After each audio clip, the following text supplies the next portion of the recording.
the statement, let your yes be yes and your no be no, that needs to be the same. That needs to be applied when we're dealing with our children. If we say these are the chores, or these are the rules our family lives by, these are the morals we're going to live by in our family, then we better do it. And we don't make exceptions, especially not for one child over another. If we say these are the consequences, or we say no, you can't do this, or no, you can't go there, then we need to stick by it. We've got to be consistent, and we've got to insist that their atmosphere is consistent. Now, here's where people are going to definitely disagree with me. There may be a time that you have to remove some influences from your child's life. Here is where we were pretty much consistent with everything. You know, God placed some people in our lives early on.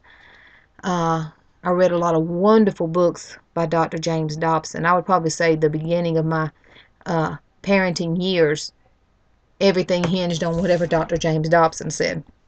And my parents were, I learned from their mistakes and I learned from their successes. Until until we were teenagers, until I was a teenager, they were extremely consistent and a very stable, loving home environment. And then when Mama had to go to work, things just fell apart, and there were a lot of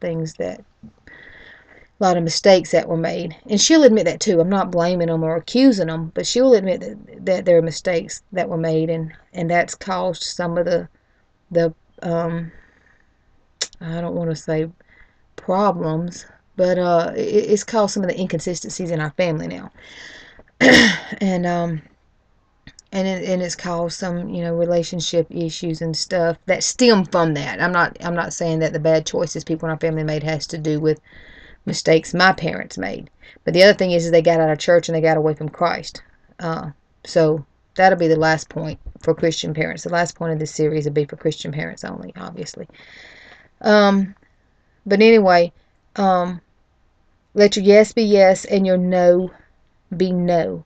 If we say something and our children are around people, if we set a boundary or a guideline or a rule for our home and other people don't respect it, then we may have to not allow our children to spend time around those people without us with them, or we may have to remove their influence completely. We may just have to step away, and other than just, casually running into these people, not associate.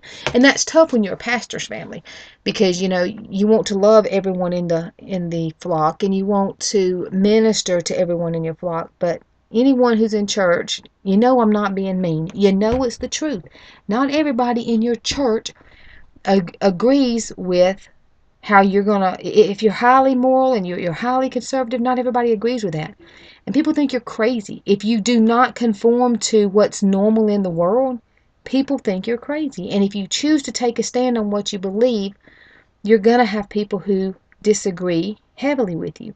And if they disagree to the point that they don't respect your wishes, if your child spends the day with their child or goes home and spends the night, or even if you do family things together or church things together and they're doing things that are totally contrary and it's affecting your child, you may just have to, pray for them, say hey at church, shake their hand, sing with them, whatever's going on, teach the class that they're in,